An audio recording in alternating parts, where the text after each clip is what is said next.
Bonjour à tous et à toutes. Merci Eric pour ce passage de témoin et nous avoir conviés à cette ouverture de votre webinaire. Effectivement, c'est toujours une configuration particulière de se revoir en dématérialisé, mais je pense que c'est à l'honneur du RMT à force d'organiser ces événements de transfert de connaissances dans un contexte du changement climatique où on n'a pas vraiment beaucoup de temps devant nous. Donc merci encore à cette organisation et à l'ensemble des participants d'aujourd'hui. Donc, je suis très heureux d'ouvrir ce webinaire sur l'outil Climessence.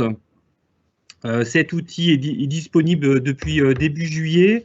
Il a été conçu par l'ONF, le CNPF et les autres partenaires du réseau RMT à Force, donc réseau mixte technologique, que le ministère soutient financièrement et dont je salue le travail. Ce travail est très important pour faire avancer les sujets d'adaptation des forêts au changement climatique, leur permettre d'arriver à maturité et d'engager la phase de diffusion des résultats comme aujourd'hui. Je remercie, comme je le disais, le RMT pour cet événement qui est très d'actualité, comme le montre le nombre de participants et d'inscrits qu'Éric Séverin vous a indiqué en début, qui montre à la fois le fort intérêt des acteurs de la filière forêt-bois, mais également l'actualité. Je pense qu'on n'a jamais parlé autant d'enjeux de changement climatique dans les forêts que depuis ces dernières années. Et je devine que les questions sont nombreuses, avec beaucoup de recherches de solutions, d'idées, pour lever aussi les inquiétudes dans le contexte actuel. Cet enjeu, effectivement, s'est accentué ces dernières années avec le dépérissement que nous avons observé, dû notamment aux sécheresses, aux attaques sanitaires. On pense bien sûr aux scolites, mais pas uniquement. Différentes essences et territoires sont concernés et peut-être de plus en plus demain.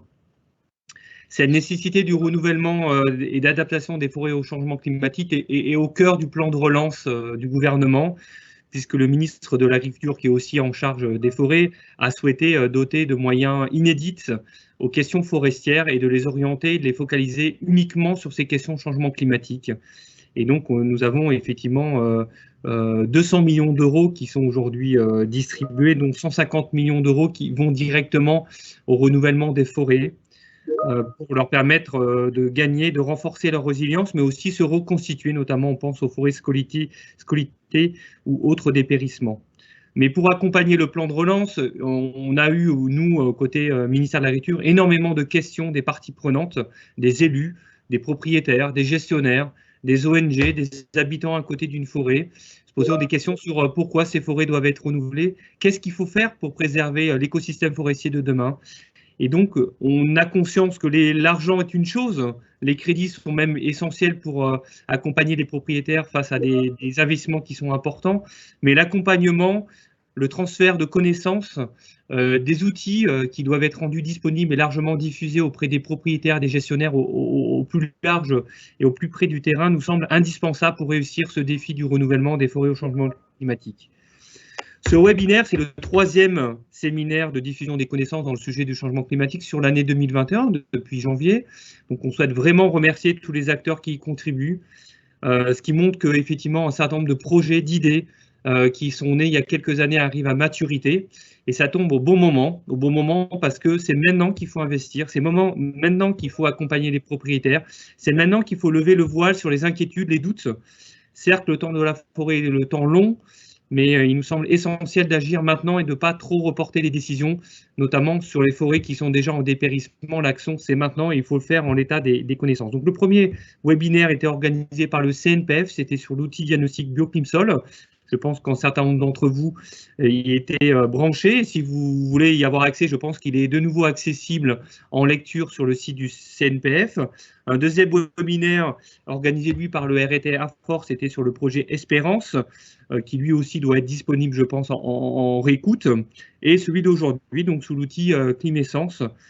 Je remercie le CNPF et le RET à Force pour avoir organisé ces 2 premiers événements de l'année et aussi celui d'aujourd'hui. Donc 3 en un semestre, ça montre que la connaissance est riche, prête à être diffusée, qu'il y a eu du travail conséquent qui a été mené sous l'égide du RMT à Force et de l'ensemble de ses partenaires.